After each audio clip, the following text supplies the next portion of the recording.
Sinong bias mo sa Bini? Joanna talaga, bro. Yung Joanna. Iba talaga. Sinong bias mo sa Bini? Sinong bias mo sa Bini? Ako? Blooms ako pero hindi ko nasasabihin. Hindi, ako blooms ako. Nila. Hindi, gago. Alam mo ba meron akong ano? Meron akong...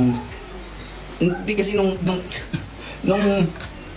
nilabas nila yung First Love, trinay kong lapatan yung ano nila. Yung bridge lang naman. Hindi kasi ako looking forward ako na soon gusto kong maano yung Bini, gusto kong makulab. Tapos may trinay, itong last song nila, ewan ko kasama to sa album nila, pero itong song nila, trinay ko na ano na i-duet. Yeah. So parang trinay ko na lagyan ng verse. Pero ito yung parang tunog niya, kung sakaling halimbawa yung Bini tas yung Ska Stockley, merong collab, ito yung magiging tunog niya.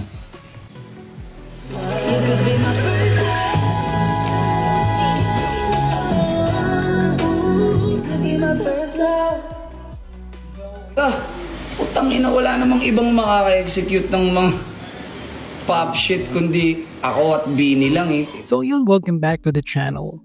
Naging maugong ang pangalan ni na Bini Joanna at Skustakli matapos mapansin ng mga marites o mapanuring netizens ang pagkakahawig ng kanilang mga Instagram posts mula sa kanilang bakasyon sa Vietnam. Noong January 1, nagpost si Joanna ng mga litrato sa Temple of Literature, Old Quarter at Hoan Kiem sa Vietnam. Noong January 3, nagpost din si Skustakli sa eksaktong mga lugar na ito. Napansin ng isang Reddit user na maging ang mga detalye gaya ng bonsai pot sa Temple of Literature at mga kalsada sa French Quarter ay magkapareho sa post ng dalawa. Parehong walang caption ang kanilang post at gumamit lamang ng mga background musics. Nanagdagan ng fuel to the fire ang post ni Joanna sa X or Twitter noong New Year's Eve kung saan sinabi niyang, "I choose my own happiness without guilt and without explanation." Binigyan din siya ng isang lumang reply na hanggang malinis ang kanyang intensyon at alam ng Diyos ang totoo, hindi siya kailangan magpaliwanag sa kahit kanino sa kabila ng mga panghusga ng ibang tao. Maraming fans ang tila ayaw sa tambalan dahil sa controversial na past ni Skustakli. Sabi ng isa, "Joanna, you're way too smart and beautiful for that thing."